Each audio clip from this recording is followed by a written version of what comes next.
sort of Armageddon scenario of America walking away from NATO, which I think it would be the end of NATO if that were to happen. Once this spending review comes out, there is going to be a tussle within the party. But it's going to be, I feel, a bit like Whiplash on Wednesday.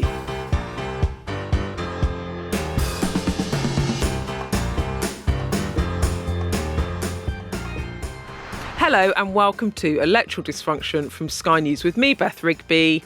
Me, Ruth Davidson. And me, Harriet Harman. Now the band is back together.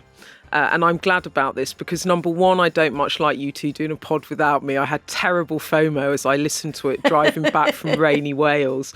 And there's loads going on, which we're going to get into in a minute. But first, let's talk about camping, because I think our listeners will be surprised to know that your holiday in Wales was under canvas. Yeah, or was it in one of those fancy yurts with a double bed inside it? My daughter was... I went with my daughter. I left my son and Angela at home because my son's studying for his exams at the moment. And my daughter had campaigned quite hard for glamping. And I was like, don't be ridiculous. I've got all the kit. Anyway, I have a number of people have expressed what you two are expressing to me, which has really surprised me because...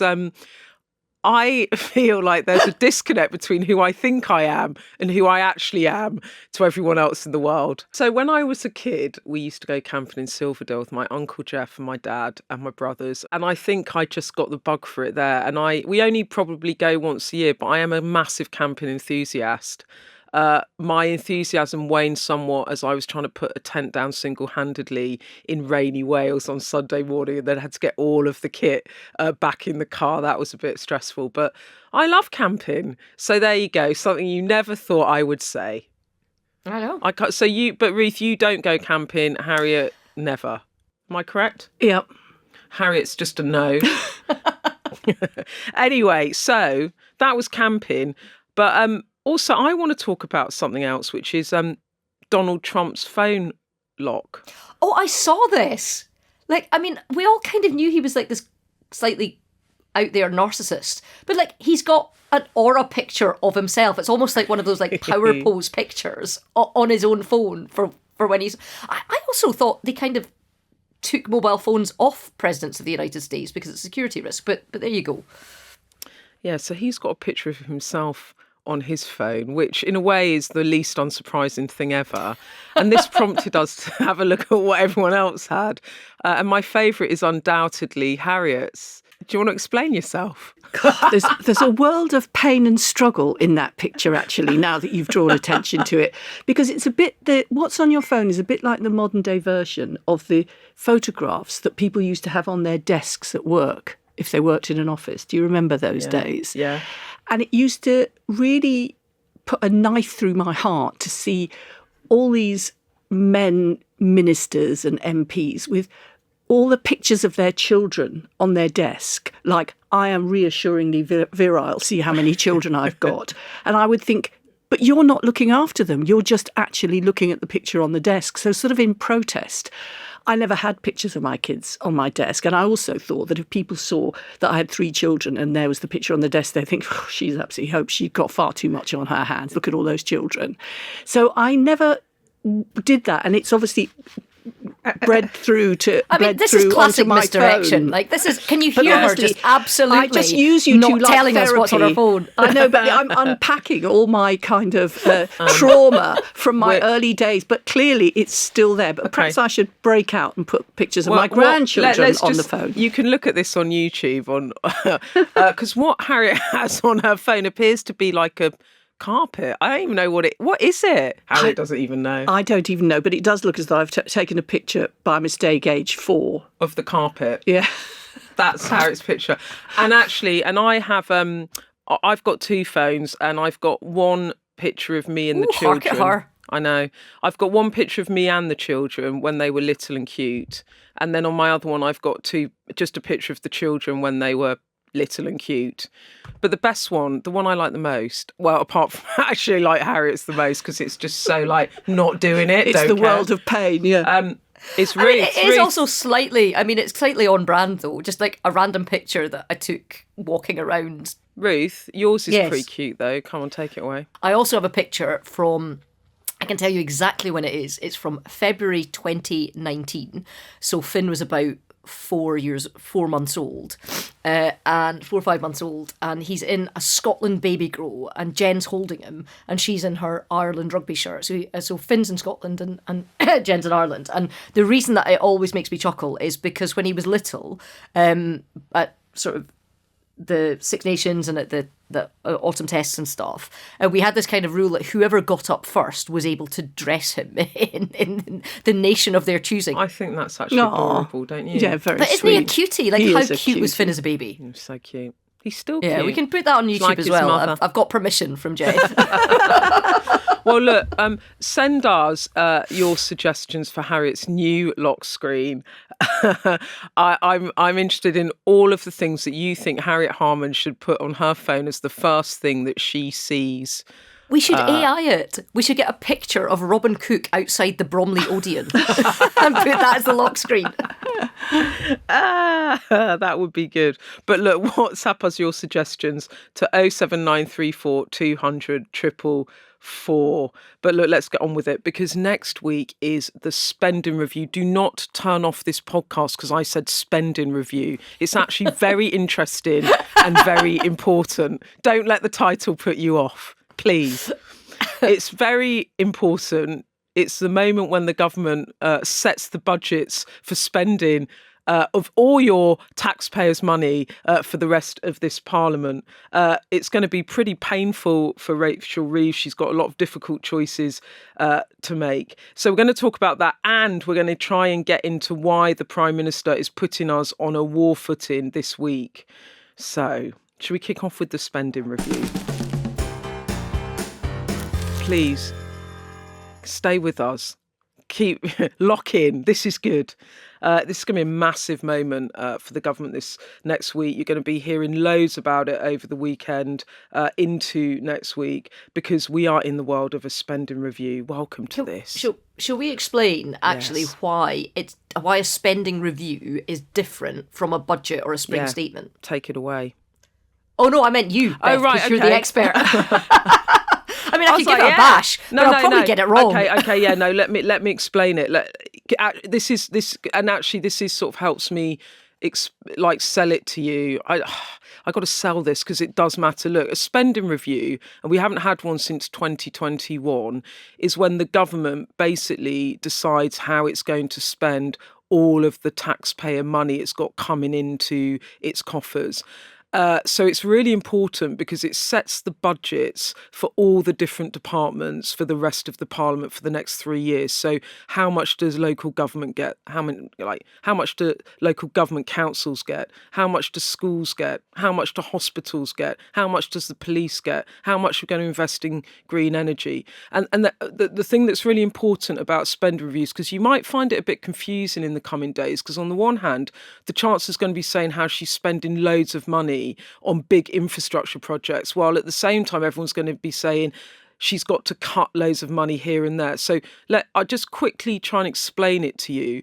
What happens is there are two elements to a spending review. There is a capital budget, and this is where the Chancellor loosened her fiscal rules last October in the budget, in which to basically borrow more to invest. So she's borrowing for capital projects, and think of those as, it's like in your house if you redo your extension and you borrow loads of money but the value of your house goes up. So think of it as massive transport networks. So when you're building rail networks, when you're building tram networks, you're building power stations, you're doing massive house building programs, you're building new roads. It's basically infrastructure investment, and the government borrow in order to invest because they think it will grow the economy. Well, I mean, it does grow the economy in the sense it creates jobs and puts money into the economy. So they borrow for that. She's going to put 113 billion of extra capital, extra borrowing into those projects. So that's one bit of the spending review. The other bit is what we call day-to-day spending. So this is the bit of where the government calculates what it's got coming in from receipts, from tax revenues, and then what's it got going out. So think of it as, I don't know, your mortgage payments, your bills, your food. It's your day-to-day spending. And that's where the government are going to face cuts. So there could be cuts to departments, particularly, say, the Home Office. So that's what the spending review is. And it really matters because it really could be a defining moment for the government in terms of how it sells its story of investment into places in the north, which we'll get onto, but also where these cuts fall and the rows about that within the cabinet, within the Labour Party, and also kind of the view of the public. So that's what it is. Does that explain it, Ruth? Yeah, I think it does. And I think it's worth saying as well that depending on the department, individual departments also split their budgets into capital and what's called DEL, but is what this day-to-day is. So in like the Department of Health or something, the money to build a new hospital is sort of separate from the money that is spent on mammograms and chemotherapy and setting a leg that's broken and all that sort of stuff. So it all comes out of health or NHS money, but it's different pots of money. Exactly.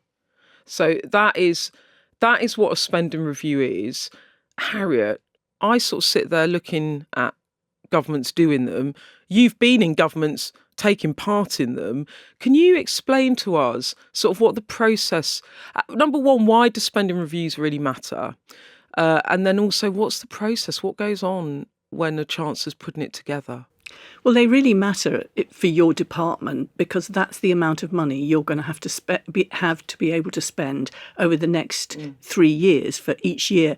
But the Treasury is phenomenally important in all of this, is they not only decide how much your department's going to be able to spend, but actually what you spend it on.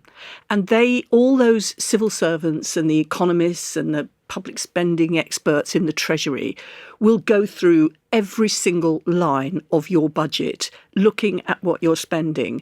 And so the settlement is not just how much you get, but what you're allowed to spend it on. And you might, for example, put forward, well, we'd like to have this much money to put forward on employment support programs and training, because if you let us spend this, then it will reduce the amount ultimately that we're having to spend on unemployment benefit, for example. So a great deal of detail's gone into, and your department works up a proposition and puts it to the Treasury, and then the Treasury pick it apart and they have their own ideas of what they'd actually like to see. And they've got all the money and they've got all the power.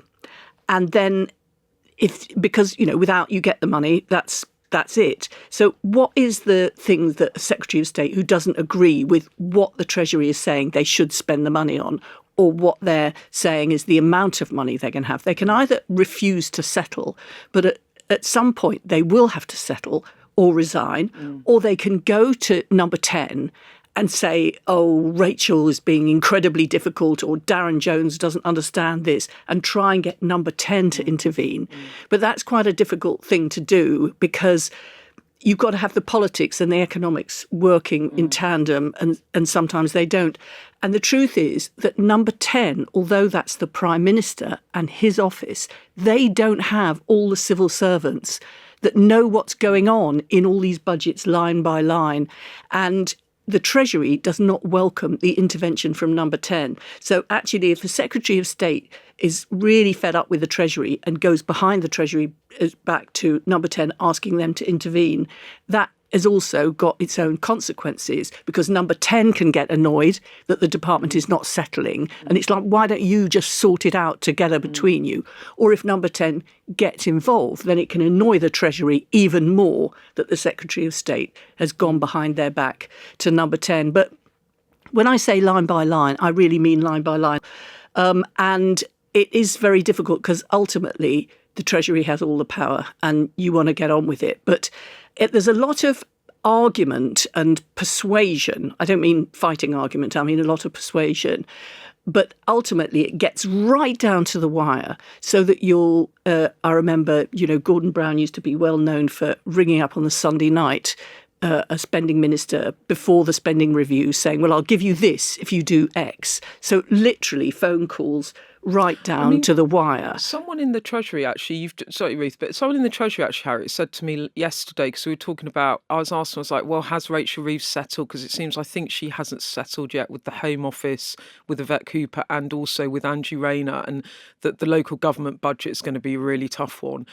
They said to me that Gordon Brown sometimes wouldn't finish his spending review to 4 a.m. the night before. Is that your recollections? Absolutely. And you could actually get a surprise when some of the Secretaries of State all sitting there whilst the Chancellor announces the spending announcements. You can look carefully at their faces, and some of them, there'll be an announcement that they didn't know about, actually relating to their own department. So it's not unknown for a Chancellor to make a spending announcement which the Secretary of State didn't even know about, because they, in their wisdom, in number 11 in the Treasury, have decided this is a good thing to spend money on, or to switch spending from one thing to another. So, the Chancellor is all powerful in this, and it's incredibly important. So while you say the Treasury is all powerful, to a degree that politics trumps policy, and if Keir Starmer puts his foot down and says, no, but this is one of our government's key priorities, you must find a way to do that, Rachel, she then has to go off and make the sums work somewhere else. Well, she's within the context of the missions that the Prime Minister set out ahead of the election, and in the context of the manifesto. But within that, she pretty much has a free rein. And obviously, the Prime Minister, he's in charge of the politics, but she's in charge of the economics. And the economics, as we've seen for the winter fuel allowance, is highly political. And the politics really depends on the economics. So that relationship between number 10, the Prime Minister, and number 11, the Chancellor, is incredibly important. And he has really got to let her do it, or else he undermines her. But she's got to do it in such a way that it works for him and the government as a whole. It's the most difficult relationship in government. There's a couple of things that you two chatting like that have made me think. The first thing is, about the kind of relative discipline, and I mean, part of the thing is that it's been quite widely briefed or discussed that there will be a cabinet reshuffle sometime after the spending review. I've heard it's coming in July. Other people are saying it's coming late June. And so all of those cabinet ministers who are in negotiations with one eye on the idea that if I'm too difficult, that's a power play, isn't there? There's always the Prime Minister's ultimate power is, if you make life too difficult for me / my Chancellor, I can reshuffle. The power of patronage. Yeah, the power of patronage, right? So that's point one. And then it makes me think of another cabinet minister where there has been a little bit of noise around their budget, which is, of course, the Deputy Prime Minister, which, as we all know, and we've talked about before on the pod, she has her own power base because she is elected directly by she's directly elected by Labour Party members. So she's the Deputy Prime Minister, Angie Rayner, and she also runs the Communities and Local Government Department, and she has her own power base. And there is where it has got quite sticky in terms of the settlement, because obviously councils are being massively squeezed. There's been all these bankruptcies around. They've got huge costs of social care, housing. She's got a massive brief, and there have been some leaks around Angela Rayner writing to the Chancellor and calling for targeted tax rises rather than spending cuts. And as I understand it, we are now a few days away, and it is Angela Rayner that is still tussling it out with Rachel Reeves over the settlement, as is Yvette Cooper, which Yvette Cooper has got in the Home Office a lot of government priorities in her basket, hasn't she? Halving violence against women and girls, increasing the police on the streets, tackling immigration, and she is one of the departments that is unprotected in this spending review. Some of them protected, like NHS gets sort of uplifts, defence he's prioritised, so she's been squeezed. But there is a bit of I wouldn't say noise around Rayner and Reeves, but Harry, it is true, isn't it? Rayner has her own power base in the sense that she's not as movable or biddable as she. Is that fair?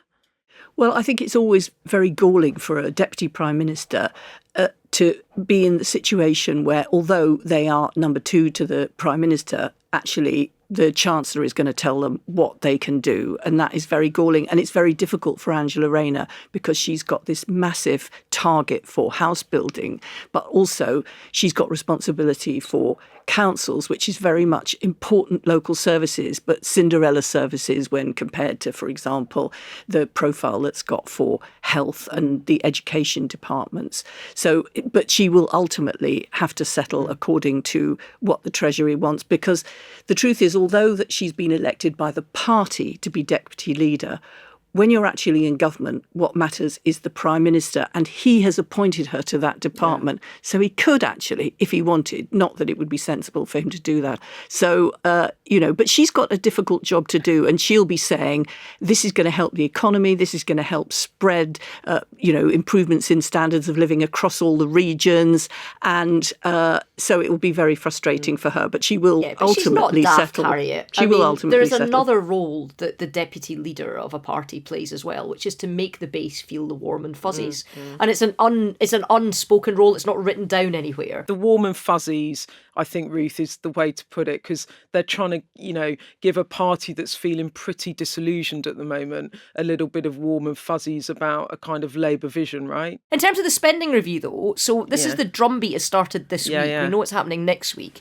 Are we expecting all of the bad stuff to happen now and a rabbit out the hat when the actual standing up and explanation comes? Or are we just expecting a story a day so that Labour own the media agenda and are able to frame it the way they want it? What was really interesting about the Reeves speech this week was it was in a bus depot in Rochdale. And actually, I was up there and I took a pair of high heels in my bag, and I got there and I was like, I think high heels in the bus depot is the wrong look. So I actually stayed in my trainers. I mean, these are the very important things that I spend a lot of time thinking about. Like, shoot me. But Rachel Reeves was like giving this long speech defending why she was defending her fiscal rules, why she's not going to borrow. So, not borrow more for day-to-day spend. I was talking about she's borrowing for capital, but not day-to-day, that the government has to live with its means. And there were these poor, kids that had been working in this bus depot, and they'd been standing there probably about 45 minutes behind the podium before she got there. And then she was doing this very sort of technical economic speech, and they're all just standing there. One of them looked like they'd slightly zoned out, and then it got kind of picked up. And I just had a lot of sympathy for them, because I was like, it is my job to listen to this sort of 40-minute speech, and I'm quite engaged. But I appreciate that this is maybe not the most punter-friendly. It's the oddest format, because for the most part, you do not make a speech to people with your back to them. This idea that you stand in front of a whole load of people and you've got no idea how they're responding to what you're saying because you can't see their faces. And I feel it's very awkward. I always look quite anxiously at the faces of these people and think, what are they thinking standing there? What she was trying to do yesterday was, and this is what you're going to hear a lot of over the weekend and into next week, is number one, they are trying to bat away this idea that there is a kind of austerity light element of this government when these spending cuts come in. And just to quickly explain it, what's happened is with day-to-day spending, the government in the last budget sort of front-loaded a lot of spending into 2025 and 2026. Like settling pay disputes. And settling pay disputes, that big cash injection to the NHS to try and cut wait lists. And then the spending envelope, which is basically like all you need to know, it's like the amount they've got. It goes down as the Parliament goes down. So there are going to be cuts, right? And what the Treasury are trying to do is they're getting quite frustrated within the Treasury about this idea of the union saying, or journalists, oh, it's austerity again. And they're going to make this big argument in the next few days about the fact that this is a big tax and spend government. And what they're doing this week and what the framing of that speech was Reeves saying, we are investing 100 billion plus into capital infrastructure across this country. We're not targeting at the southeast. I'm up here in the northwest. She was in Rochdale. She talked about transport systems, 15 billion of investment into trams and trains and buses announced on Wednesday. Next week, you're going to see loads more. I think they're going to do this big rail line between Liverpool and Manchester. This is the beginning of what Burnham talks about, the Northern Arc, and that kind of compares with the Oxford-Cambridge corridor of growth in the southeast, right? So and you will also hear her talking about, and she said it in the speech, people about the 190 billion that the government say over the course of this parliament is the extra that they will invest in day-to-day spending. So they're going to be talking about, hey, everyone, we're investing 300 billion more. That's what they will say into public spending, into capital investments. So that's how they are trying to frame it going into this spending review. But it's going to be, I feel, a bit like whiplash on Wednesday, because when the spending review actually comes out and there are some serious cuts in departments, it's not going to feel like that. It's going to feel like there is a squeeze, there is a spending squeeze. And of course, the problem the government has got is that you can put loads of money or earmark loads of money for infrastructure. It can take decades for that to come through. And in the meantime, you're cutting the police budget, or you're squeezing the welfare payments, or you're cutting the schools budget. And that's where, people that are voters and already feeling fed up and squeezed are going to feel more squeezed, right? So I think, Ruth, it's going to be a rough old time for her next week. And what they're trying to do is sort of push out good news now and frame it in that way. But on the actual day, as I said, I think I'm going to feel like I've had whiplash a bit. So there's a very big disconnect from people that you see on the television making speeches with, like Harriet says, odd speeches with your back to the people that you're talking about and to, and they're telling you that they should be given all of the praise because things are getting better, but your life doesn't feel better, and there's a really violent reaction people have to that, rightly so. So it's, how does the government communicate that they are making investments that will pay off, rather than necessarily telling people things feel much better now? It's almost a kind of hang in there message. But this is the paradox of the long term versus the immediate term. And these transport infrastructure projects can take absolutely years. So I think the difficulty is exactly as Ruth says, is that they've got to show how this is going to help people, not immediately, but in the very near term. And sometimes the timescale of the economics and the timescale of the politics doesn't actually match up, but the comms has got to be the bridge. The communication strategy and the coherence of that has absolutely got to be top of its game, so they take people with them about these very huge decisions. Yeah, but I do think once this spending review comes out, there is going to be a tussle within the party, and there's going to be a public debate, I think, amongst politicians and the public about should these spending cuts stand? Should there be more tax raising in the autumn in order to put more money into, say, some welfare elements? Someone said to me the other day that if they do not move on the disability cuts, they think that there could be an actual parliamentary defeat. I mean, 165 majority, but such is the level of, and this was not an MP trying to sort of make a noise. It was actually a government insider just being quite openly honest about how worried that, and saying that they haven't got skin in the game in this particular thing. You're I think there's a little bit of expectation management going on here, and there's talk of a huge, massive rebellion, so that when it's a pretty large rebellion, that people think, it's not as big as it was going to be. But honestly, when the government have only been elected a year ago, the idea that their own MPs are going to do something which was almost like a vote of no confidence. Just quickly, we got to round this off, but going back to what you were both talking about the tensions between Treasury and Number 10 and the economics and the politics. I mean, the 2-child benefit cap. Harriet, you said to us a while ago on this podcast that you thought that this was an area where MPs might be able to move the Chancellor when there was an assumption that she was not going to move. We didn't think she was going to move on winter fuel allowance before the locals, and then she changed her mind. The question is whether Labour can afford to get rid of it. But actually, it's not binary. Do Labour keep it or do they scrap it?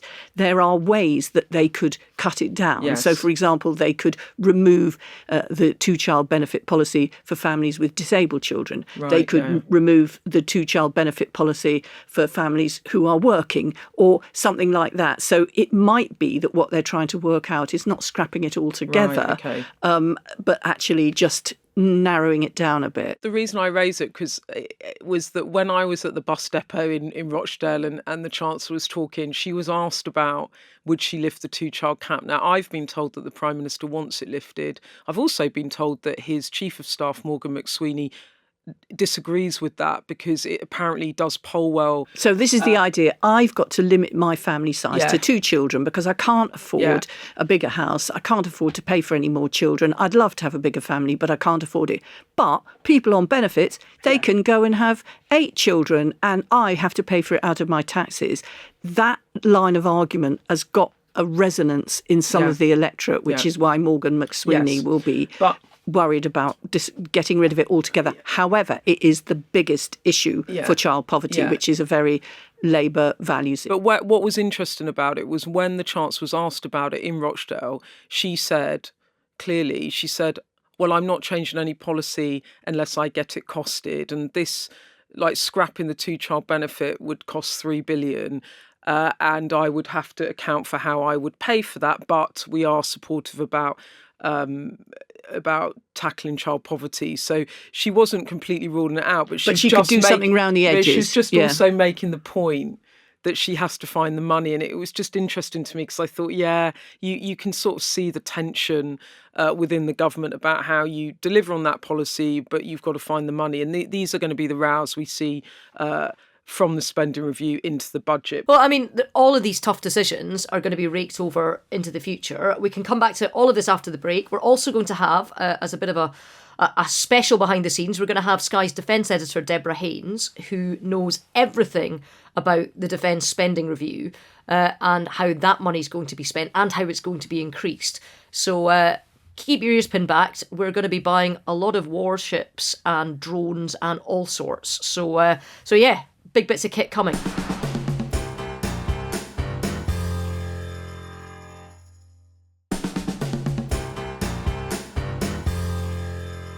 Look, we mentioned a bit about defence spending before the break, but what is going on? There's been a lot of back and forth, and there is no one in this entire country better placed to explain it all to us than Debs. So, Debs, thanks for joining us. Oh, do you mind being called Debs? Should I call you Deborah in this formal podcast environment? Weird. Yeah, no, please don't. We've got Deb on. So, look, Deborah, I don't know what to call you. This is weird. Sorry. Do you want me to call you Debs? Don't call me Deb, because when I was doing Japanese at university, I found out that Debu actually means fat slapper in Japanese. Right, okay. So please don't call me that. Can we keep that in? Yeah, definitely. We might keep that in. Deb's like, no, you're bloody not. Hello, thank you for inviting me. Wow. It's we would have you in our girl gang whenever. But it's very exciting to be a member. Be a member of the girl gang. Well, look, we've been talking about defence spending before the break around the spending review. God, there's been a lot going on with it this week. There's been a lot of back and forth. There's a big prime ministerial statement. There's lots of questions about how much the government is or isn't going to commit to defence. It's been a bit bluntly confusing. What the hell is going on? It is confusing. I mean, it's confusing for those of us that follow it because we just don't understand the choreography. It's been really obvious for months now, ever since Donald Trump came out and started talking about 5% of defence spending, 5% of GDP going on defence being kind of his new goal for all NATO allies, because he's obviously been pushing Europe to take on responsibility for their own defences rather than freeloading off the Americans. And that number is, you sort of have this sharp intake of breath at that number amongst European allies who are struggling to hit 2%. And then you've got Mark Rutte, who is this former NATO, he's a former Dutch Prime Minister who's now the NATO Secretary General. And bearing in mind, the Netherlands never hit the 2%. They still haven't hit the 2%. So, it's a bit rich for him to be sort of ordering everybody to get up to 5%. But he's got a really difficult job, right? So he knows he needs to keep the Americans on side, but he also needs to come up with some kind of conjuring trick to establish a deal that the Europeans can sign up to. And he's been, everybody is saying he's played a blinder. Like he struck a deal with Donald Trump around this 5%. He's been trying to sell to all the allies to have 3.5% of GDP. I'm sorry, it's all numbers. 3.5% of GDP on hard, solid defence, strong military power. And that definition is going to really strengthen compared to the 2% definition. And then a further 1.5% on a sort of nebulous basket of defence-related stuff. And I was told by a senior source that the definition of that hasn't been agreed yet. And it sounds like it can really span to anything that you can say, well, it'd have a defence use, like roads, railways, maybe even the trams and stuff that Rachel Reeves has announced £15 billion for could fit into that number. So then that becomes more palatable for the Europeans to sign up to. But the 3.5% is really is the tough one, especially given for the Prime Minister, the fact that he was even struggling to say, I mean, when you asked him that question the other day, to say whether 3% by the next Parliament was a commitment or an ambition. And people in MOD are scratching their heads about that because they know it's going to have to change to 3.5%. Yeah, look, at the beginning of the week, the government published a strategic defence review. This is an external report. It's what, a 10-year plan or recommendations for defence investment. And tacked to that was a need for the government to commit 3% of GDP, right, to defence spending in order to fulfil the strategic defence review, which the PM said he was going to fulfil, but then couldn't quite bring himself to say that he would hit the 3% target in the next Parliament, even though it's obvious that that's what would be required. But then the goalpost shifted anyway, didn't it, Deborah? Because then suddenly this line, as you said, comes in about NATO insisting that in a couple of weeks' time at their summit, all NATO members are going to have to commit to this 3.5% of GDP on defence, and then this 5% that Trump is demanding in total, and they might fudge it. But, I mean, Trump really is putting the screws on people here, isn't he, Deborah? Because wasn't he saying, I'm not coming to NATO until you lot sign up to this? Yeah, well, his ambassador did a briefing yesterday, and there is no misunderstanding the message from America. Yeah. It's 5% or nothing, and the nothing part is what Mark Rutte is so struck by, because people believe now that Donald Trump is serious when he says that he's not going to come to the aid of allies that aren't paying their way, and the unthinkable is now a reality in the idea in European minds that you could have a NATO that loses its biggest member, and that would be catastrophic for the alliance, catastrophic for European security, and a huge win for Vladimir Putin.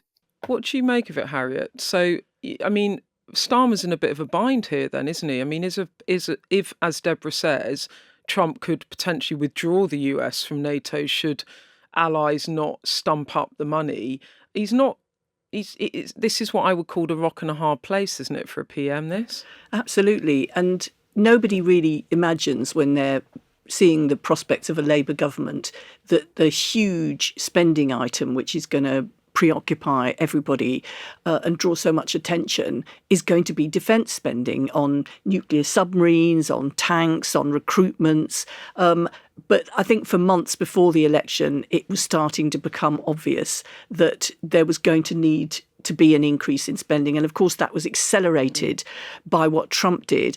And it feels as if Trump is now doing on defence and our security alliances what he's done on global trade, which is create a real atmosphere of jeopardy and worry and a people feeling they've got to batten down their own hatches. But I think what we do know for certain is that the government has got a commitment to, and has already spent more on defence, is actually committed to spending more with an ambition to spend even more.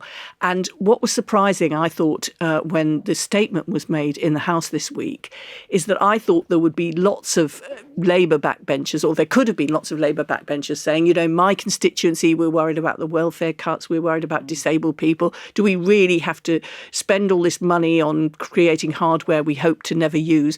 But actually, there was absolute solidarity, except for a tiny rump of the old Corbynite left, who are very few in number, that there is solidarity in the Parliamentary Labour Party on the government backbenches, and there is solidarity in the cabinet around this as well, even where it's got painful consequences of meaning a big cut in the overseas aid development. So, the Americans provide, and have always provided in NATO, the supreme allied commander.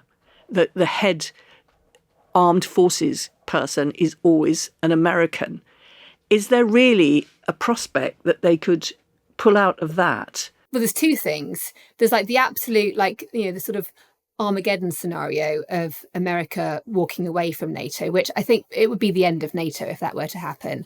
And then there's the other, more actually increasingly plausible possibility of America moving the bulk of its military force out of Europe, saying, Europeans, it's over to you. And Donald Trump's made absolutely no secret that his absolute foreign policy priority is China, tackling the threat that he sees from China. In the language that Keir Starmer was using this week, he keeps on talking about is a whole of society moment. It's this shift back to a Cold War style era that most people really, people like my age and younger, so people from their 50s down, don't really remember the Cold War.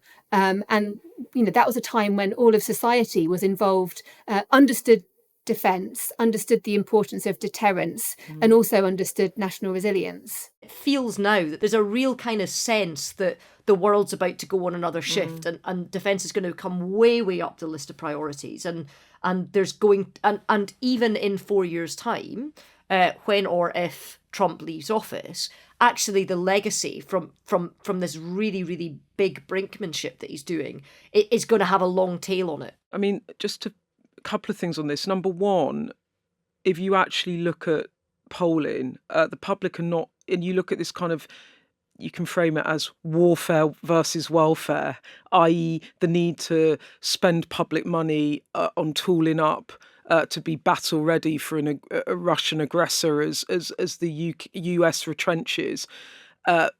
The need for a government to do that, and then the demands of the population. I mean, there was a YouGov poll out this week that showed the public support for making cuts in other areas to fund defence spending was 29% for, as opposed to over half, 53% of respondents against, right? So that's the kind of domestic dilemma that the government has, which is trying to take a population that, as Deborah said, don't have in their mind's eye growing up in the Cold War. I remember it too, but a lot of people don't. But the thing is, Deborah, just to finish off, in terms of where the government are, Starmer wouldn't commit to the 3% in the next parliament as percent of GDP. But you're clear that come the NATO summit in mid-June, you think the government are going to commit 3.5% of GDP to defence, and then this additional 1.5% that Trump's talking about to take you to 5% of GDP, they're going to be able to fudge it in some way around sort of using their infrastructure investment that they're already announcing as a way of saying this helps defence. Is that where you think, from your sources in government, that this is going to land? Yeah, I mean, there is no question in the minds of everybody that I've spoken to inside defence that this is happening. I was told it's inconceivable that the Prime Minister will put out a strategic defence review,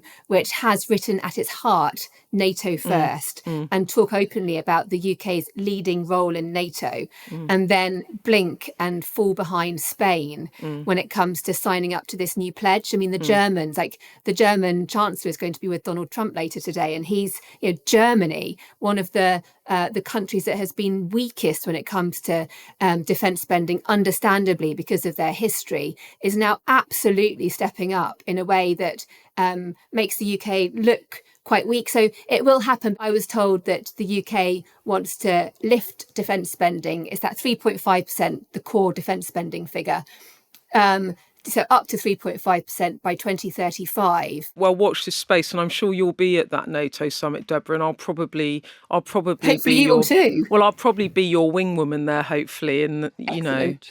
come and keep you company. But thanks for joining us today. I hope you'll come on again. Well, In the meantime, you've got you. something happening that's very exciting. Very and I'm quite exciting. excited about this. So tell us, this is like a new frontier of podding. Yeah. Tell us what you're like wargaming what's going to happen to the country. Tell us all about this. Yeah, well, I was trying to think of a way to bring to life the reality of the threat and bring to life what it might feel like were the UK to come under attack, and obviously, you don't want it to happen for real. You want people, you want us to be resilient, for defence and deterrence to work. And the government, it does run war games to sort of test all sorts of scenarios. Like we heard recently that they ran a war game playing out the first day of Russia's full-scale invasion of Ukraine, with all the missiles and the drones and everything, landing into the UK, into London and so forth. And so we came up with an idea of running a war game which launches on the 10th of June, so on Tuesday, and we've brought in real life former ministers and military chiefs to play the British government, and absolute top class Russia experts to be the Kremlin.